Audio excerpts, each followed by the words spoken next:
Good morning, students. Let's start the lecture. Let's see the information.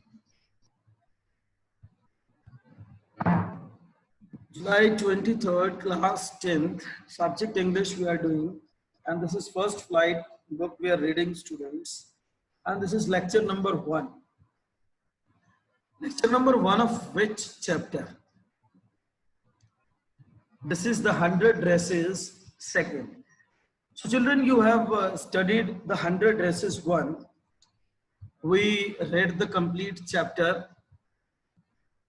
We discussed the oral comprehension check questions. And I sent you the PDF of all the questions, basically. Question answers you got. I hope that you all must have completed the question answers in your notebook properly. You must be maintaining your notebook in a proper way. In the first part, the 100 dresses 1. What did we read, students? Let's have a small glance, just a little bit, that Peggy and Maddie teased Wenda along with her classmates, including boys and girls, made fun of her. Then later part of the chapter, a contest was organized by the school, motorbike for the boys, and the dress competition, drawing competition of dresses, designs, colors was for the girls. And at the end, Wenda Petronovsky, who was made fun by other classmates, won the contest. Though she was not coming in the school for the last 2-3 days. That was a bit different. Students, that's what we are discussing, the last text. In the part 1, what we read basically, that we are discussing now. That's what I'm just making you a bit familiar so that we can keep the points in mind when we read the next text. Make sure every one of you, if you have the books, let it be opened before you instead of watching on the screen. The screen you can use for listening only, the sound. Rest you should, I hope, you should do in the book. So Wenda Petronovsky, Russian girl, Polish girl, and coming from Bogins Heights, very rough area, slum type area. Then the classmates used to make fun of her. And they used to ask her questions, especially Peggy, that how many dresses do you have? She used to ask every day, every second or third day, whenever she got the chance. And they made fun of her, basically, of Wenda. But later, when the contest was organized, the dresses, she used to say that she had 100 dresses packed in the closet. That came true, basically. When the contest organized, she presented her drawings to the contest. Everyone was thrilled. Everyone was really happy to see the small girl coming from the Bogins Heights slum area presented 100 dresses with different colors, different designs, everything. Then she won the contest. Wenda Petronovsky won the contest, got applause, everything in her absence. Everyone was appreciating, praising Wenda. And teachers were expecting her to come to the next day, that she would come and receive her medal as well as applause. This was all their students. Peggy, Maddie, they were making fun of her. Later on, they realized that she was saying right when she was talking about her 100 dresses. So this was all about the last text, so that we can keep in mind, because we are reading next to that text. उस text से हम आगे read कर रहे हैं. So we need to keep a few points in our mind so that we can keep pace with the reading and can manage the question answers in the text. Right, everyone? So children, just concentrate on the reading text. We're gonna practice right now. We're gonna read it. If you're with the book, that's good enough. Let's start. The 100 dress is second. We discussed about the first. I got you a bit familiar about that first part of the text. The 100 dress is one. Now we're going to read 100 dresses 2. The writer is Samuel Esther. So let's see what's in the text. While the class was circling the room, the monitor from the principal's office brought Miss Mason a note. Now you see, children. The contest winners were declared. So the students of the class were circling. जो बच्चे थे वो class में घूम रहे थे, इधर उधर ड्राइंग्स को देख रहे थे वन बाय वन. मीनवाइल उसी दौरान क्या होता है, monitor from the principal's office, monitor आता है और प्रिंसिपल के ऑफिस से brought Miss Mason a note, एक नोट लेकर के आता है जो मिस मैसन के नाम होता है, क्लास के नाम होता है. वो नोट जो है मिस मैसन को हैंड ओवर करता है. Miss Mason read it several times and studied it. Miss Mason जो है रीड करती है, अच्छे से ध्यान से स्टडी करती है. Thoughtfully for a while means दिमाग लगाती हैं, ध्यान से पढ़ती हैं, विचार करती हैं. थॉटफुली मीन्स सोचती हैं उसके ऊपर. फॉर अ व्हाइल थोड़ी देर के लिए. Then she clapped her hands, और तब जो है बाद में अच्छे से पढ़ने के बाद, समझने के बाद, विचार करने के बाद मिस मैसन क्लैप करती है. Then she clapped her hands, ताली बजाती है अपने हाथों से. Attention class, everyone back to their seat. ये क्लास के लिए क्लैपिंग थी, so that they can listen and pay attention to her. Miss Mason की तरफ उनकी अटेंशन हो, उसको ध्यान से सुने वो. ये क्लैपिंग उन बच्चों के लिए. Everyone back to their seats, के सभी जो बच्चे हैं अपनी सीट्स पर चले जाएं, अपनी क्लास में चले जाएं, अपनी सीट पर, अपनी बेंचेस पर, सीट पर बैठ जाएं.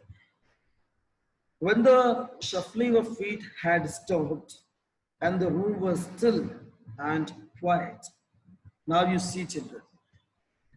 जैसे ही मिस मैसन ने ये बोला कि अपनी अपनी सीट पर जाकर के बैठ जाओ सभी के सभी बच्चे चुपचाप,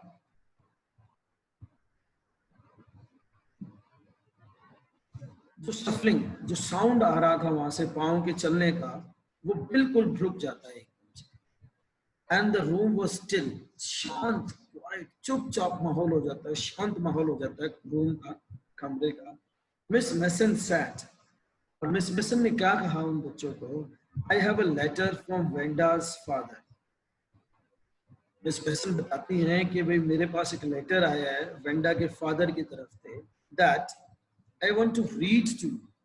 और ये लेटर जो है मैं आप सब के लिए पढ़ना चाहती हूँ, रीड करना चाहती हूँ. Want to read to you. Miss Mason stood there a moment. Miss Mason खड़ी हो जाती है वहां पर फ्रंट में सभी बच्चों के, जहां पर बच्चे थे बैठे हुए थे. For there a moment, कुछ क्षणों के लिए. And the silence in the room grew tense. जो साइलेंस, जो चुप्पी उस रूम के अंदर थी, वो बड़ी गहन हो जाती है. Tense means here deepen, गहन हो जाती है, गहरी हो जाती है. And expectant means when Miss Mason said that I have a letter, so all started expecting what they are going to get. Expectant basically, एक उम्मीद जागी कि भाई कुछ ना कुछ लेटर में स्पेशल है from Venda's father. उम्मीद होती है उस बात. The teacher adjusted her glasses slowly and deliberately. Slowly means धीरे धीरे. मिस मैसन जो टीचर थी अपने ग्लासेस, जो स्पेक्स उन्होंने पहने हुए थे, उनको एडजस्ट करती है धीरे धीरे, डेलिबरेटली, जानबूझकर. डेलिबरेटली मीन्स होता है इंटेंशनली, जानबूझकर, कि बच्चे जो हैं अपने आप को सारे को एडजस्ट कर लें, आराम से बैठ जाए. Her manner indicated that what was coming. The way she was doing the things, manner of hers indicated, एक संकेत मिला उनसे, उन बच्चों को, कि भाई कुछ होने वाला है, क्या होने वाला है, क्या आने वाला है, क्या बात होने वाली है. This letter from Venda's father was a matter of great importance. और ये जो लेटर था वो वेंडा के फादर की तरफ से स्कूल में आया था. ग्रेट इंपॉर्टेंस, बहुत ही अच्छी बात कुछ होने वाली थी. दे expected like this. Everybody listened closely as Miss Mason read the brief note. और एवरीबडी, जितने भी स्टूडेंट्स थे वहां पर क्लास के अंदर, रूम के अंदर, हर किसी ने ध्यान से सुनने की, समझने की कोशिश की. Miss Mason read the brief note. और जो नोट मिस मेसन के पास आया था, मिस मेसन उस नोट को रीड करती है. Dear teacher, this is the addressing of the teacher as we get. My vendor will not come to your school anymore. Now you see the first sentence is very, we were talking about that we're going to get something important or important thing we're going to get. But you see what we get in the first sentence of the not. My vendor will not come to your school anymore. कि मेरी जो बेटी है Wanda, वो आपके school में अब नहीं आएगी. जेक also. Jake was the brother of the Wanda, कि जेक भी अब स्कूल में नहीं आएगा. Now we move away to big city. और अब जो है ना हम लोग बड़े शहर में जा रहे हैं. No more holler pollock. Holler pollock, these are the Poland words, children. Poland के वर्ड से ये हॉलर मीन्स होता है टू शाउट लाउडली, कि कोई भी जो है अब लाउडली शाउट नहीं करेगा. और Polack an offensive word. Offensive means जिसको हम बोल देते हैं टू मेक समवन डाउन, किसी को छुपाने के लिए, गलत बात बोलना. पोलिश लैंग्वेज के अंदर these are the Polish words. Poland के वर्ड से पोलिश वर्ड्स है. हॉलर पोलक मीन्स कोई भी अब उनके ऊपर शाउट नहीं करेगा, गलत बातें नहीं बोलेगा. No more ask why funny name. और कोई भी अब जो है उनसे नहीं पूछेगा, बच्चों से, वेंडा से और जेक से, कि वे उनके नेम्स इतने फनी क्यों हैं. Why funny names? कोई भी बात नहीं करेगा. Plenty of funny names in the big city. और बिग सिटी में जहां पर हम जा रहे हैं वहां पर काफी लोगों के जो है, काफी बच्चों के जो हैं क्या है, plenty of funny names. काफी बच्चे हैं, काफी पीपल हैं जिनके नेम्स जो है काफी funny है. In the big city. Yours truly, Jane Petrunovsky. Jane Petrunovsky is the father of the Venda. So वो लिखते हैं कि उनकी बेटी जो है अब उनके स्कूल में दोबारा नहीं आएगी आगे, ना ही उनका बेटा आएगा. और कोई जो है उनको गलत नाम से शाउट नहीं करेगा, उनका मजाक नहीं बनाएगा, उनका फन नहीं उड़ाएगा. कोई भी इंसान जो है उनकी बेइज्जती, कोई भी बच्चा उनकी बेइज्जती नहीं कर पाएगा. Ultimately, what we got with the note that the Venda and her family members were sick of this activity which was taking place at the school. That they were asking her so many questions, shouting on her, making fun of her, of asking so many questions based on their names or like the dresses, things they had. Means she became in the school a fun type of thing for the students. The message we get from the note, because of this only, she's gonna leave the school and going to big city where she's not gonna get the problem. So this was the letter note from the father of the Venda Petrunovsky. Right, everyone? Deep silence met the reading of this letter.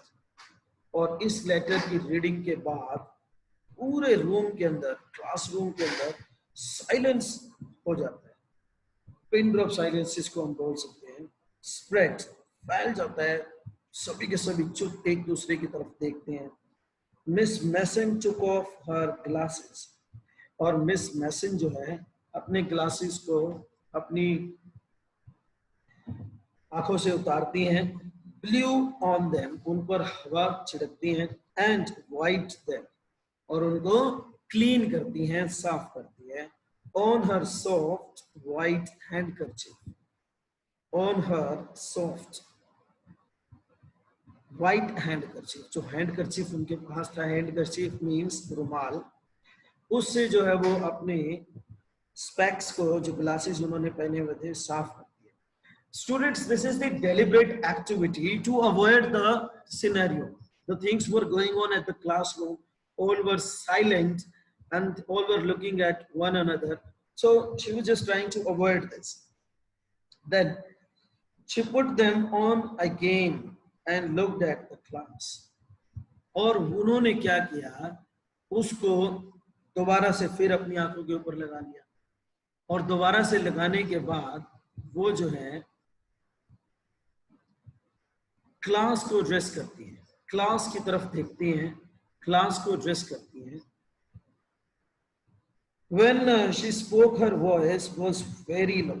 जब उन्होंने start किया बोलना, starting में जो उनकी voice थी, that was quite low, काफी नीची लो थी, काफी जो साउंड था वो काफी डाउन था जब उन्होंने बोलना शुरू किया। I am sure that none of the boys and girls in the room 13 would purposely and deliberately hurt anyone's feelings because his or her name happened to be a long, unfamiliar one. Now you see, students, how the situation was taken under control by the teacher, by Miss Mason.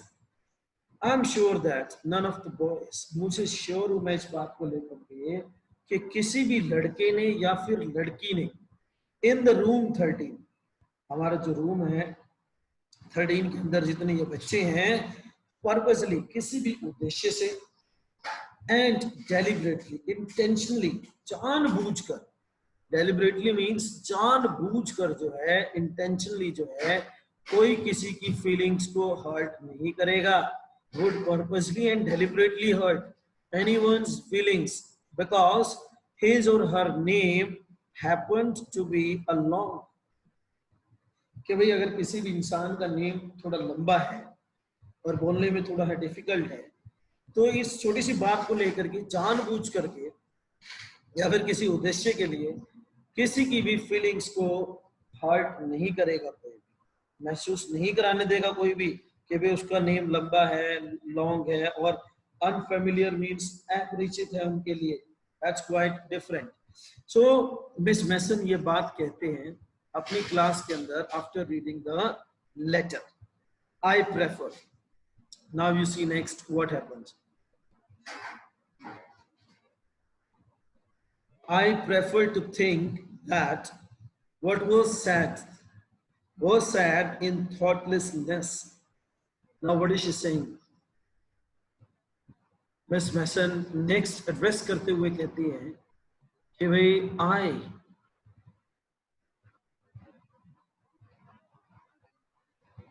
कहती है मुझे लगता है कि भाई जो भी कुछ कहा गया है, what was said, जो भी कहा गया है वो sad in thoughtlessness, बिना सोच विचार के कहा गया है। किसी ने भी अगर ये बात बोली है बिना सोचे समझे वैसे ही बोल दी है। I know that all of you feel the way I do. और मुझे पता है कि जैसा मैं फील कर रही हूँ, मैं महसूस कर रही हूँ, आप सभी भी वैसा ही महसूस कर रही हैं, सभी के सभी। That this is a very unfortunate thing. बड़ी unfortunate means यहाँ पर दुर्भाग्यवश मीन्स गलत बात है। Unfortunate thing to have happened, कि हमारे साथ हमारे रूम के अंदर कुछ ऐसा हुआ है, ये बड़ी गलत बात है, दुर्भाग्यवश। मिस मैसन ये एड्रेस करते हुए सभी बच्चों को बोल रही हैं। Miss Mason is talking to the students. Unfortunate and sad, दुर्भाग्यवश और बड़ा गलत हुआ, सैड उदासी भरा है, बोथ और दोनों है। And I want you all to think about it, और मैं ये चाहती हूं कि आप सभी भी इसके बारे में सोचें, विचार करें कि भाई ये क्यों हुआ और कैसे हुआ। The first period was, now the next, इसके बाद शुरू होती है कहानी। The first period was a study period, पहला पीरियड जो था पढ़ने के लिए था, स्टडी करने के लिए।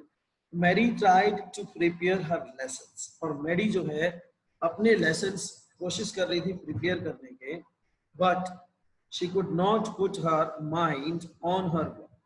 लेकिन मैडी जो है अपना दिमाग नहीं लगा पा रही थी, कॉन्सेंट्रेट नहीं कर पा रही थी। She wasn't able to concentrate on the study. कोशिश तो कर रही थी, but she couldn't put her mind on her work, नहीं कॉन्सेंट्रेट कर पा रही। She had a very sick feeling in the bottom of her stomach, और उनको जो है एक गिल्टी सी फील हो रही थी, महसूस हो रही थी, गिल्ट महसूस हो रही थी, किसको लेकर के, जो थिंग्स हुई हैं, जो बातें हुई हैं। True, such as she had not enjoyed listening to Peggy ask Wenda how many dresses she had in her closet. सच है कि वेंडा ने मैडी ने जो है ये एंजॉय नहीं किया जब पैगी ये क्वेश्चंस करती थी वेंडा से कि उसके पास कितनी ड्रेसेज है, कहाँ है, but she had said nothing. उसके अलावा उसने कुछ कहा भी नहीं है, एंजॉय भी नहीं किया और कुछ कहा भी नहीं है वेंडा को। She had stood by silently, वो चुपचाप वहां पर खड़ी रहती थी, and that was just as bad as what Peggy had done. She had stood by silently, वो चुपचाप वहां पर खड़ी रहती थी, and और that was just as bad, और वो इतना बुरा था कि उसके पास खड़े रहना भी, कि पैडी जो करती थी उसके पास खड़े रहना वो भी गलत था। ये मैडी जो है अपने आप में महसूस कर लिया वर्स, बदतर, बुरा जिसको हम बोलते हैं। She was a coward, वो एक डरपोक थी। At least Peggy hadn't considered they were being mean, but Maddie had thought they were doing wrong. पैगी को तो अभी तक ये महसूस नहीं हुआ था, कंसीडर उसने विचार नहीं किया था कि उसने उसके साथ कुछ गलत किया है, कुछ बुरा किया है। बीइंग मीन मीन्स उसके साथ कुछ बुरा किया है या कुछ हुआ है। लेकिन मैडी जो है उस बात को बड़े गहन तरीके से सोच रही थी, विचार कर रही थी। She could put herself in Wenda's shoes, और वो भी जो है उसकी तरह हो सकती थी। She could put herself in Wenda's shoes means वो भी वेंडा की जगह हो सकती थी और उसके साथ भी ये सब कुछ हो सकता था। In the last chapter, Under Dresses Part 1 में हमने देखा था कि मैडी भी ये सारी बातें सोच रही थी कि भाई if she says directly to Peggy कि वो भी जो है नेक्स्ट टारगेट बन सकती है। तो ये सारी गिल्ट जो है अभी तक मैडी महसूस कर रही थी, फील कर रही थी। Goodness, wasn't there anything she could do? If only she could tell Wenda she hadn't meant to hurt her feelings. Goodness, wasn't there anything she could do? और वो अपने आप को ये महसूस कराती है, अपने आप को महसूस करती है कि ठीक है मैंने कुछ नहीं किया, अच्छा है तो मैंने कुछ नहीं किया, कुछ नहीं बोला। If only she could tell, और वो चाहती थी अब कि भी वो वेंडा से मिलके और वेंडा को ये बोल सके she hadn't mean to hurt her feelings. उनका जो ये मीनिंग नहीं था कि वो उसकी फीलिंग्स को, इमोशंस को हर्ट करेंगे। She turned around and stole a glance at Peggy. Stole a glance means चुपके से देखना। जैसे ही वो थोड़ा टर्न करती हैं और टर्न करते ही वो पैगी की तरफ चुपके से देखती हैं एकदम, but Peggy didn't look up, Peggy ने उसकी तरफ ध्यान नहीं दिया, नहीं देखा। She seemed to be studying hard. ऐसा लग रहा था कि पैगी बड़े ध्यान से और हार्ड वर्क से पढ़ रही है, मेहनत कर रही है। Well, फिर भी whether Peggy felt badly or not, Maddie had to do something. यानी कि पैगी को ये महसूस हुआ कि नहीं हुआ, मैडी को कुछ ना कुछ तो करना पड़ेगा। Had to do something, कुछ ना कुछ। She had to find Wenda Petronuski. उसको वेंडा पेट्रोनस्की को जो है ढूंढना है, फाइंड आउट करना है कि वो कहाँ है। Maybe she had not yet moved away. शायद वो कहती है कि वो अभी तक यहाँ से मूव नहीं किए हैं जहाँ पे रहते थे बोगिन्स हाइट्स में। Maybe Peggy would climb the heights. शायद पैगी मेरे साथ जाए बोगिन्स हाइट्स पर with her, उसके साथ, and they would tell Wenda she had won the contest. और वो जो है मैडी ये सारी बातें सोच रही है बच्चों, और वो जो है उनके साथ जा करके वेंडा को बोले कि वेंडा तुमने कॉन्टेस्ट जीत लिया है। She had won the contest that they thought she was smart and the 100 dresses were beautiful. Ultimately they want to remove their guilt, वो अपनी गिल्ट से छुटकारा पाना चाहते थे।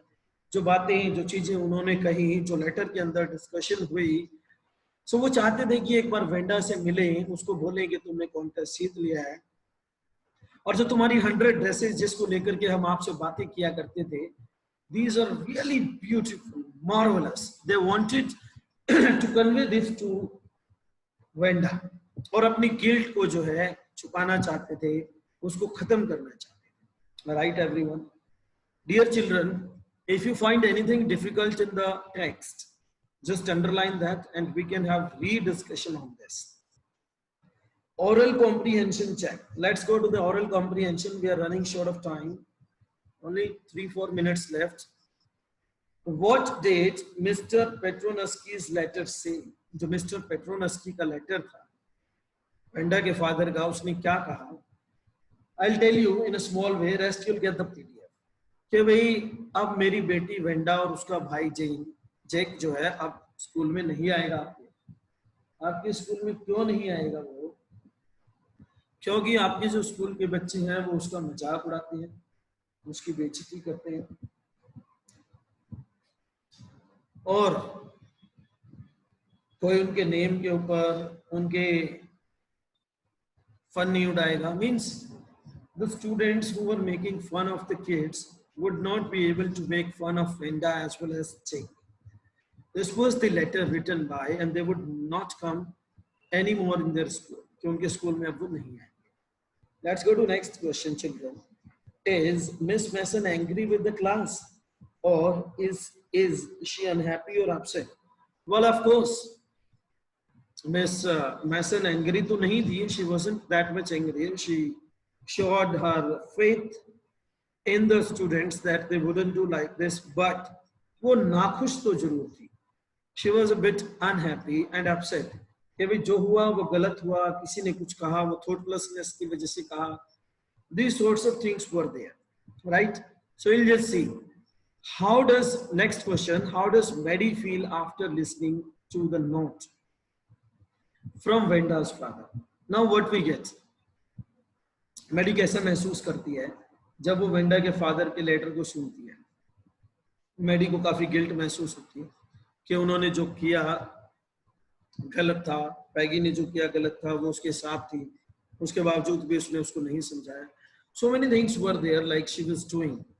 So this was all about the guilt. She was feeling guilty herself that the things happened there with Venda.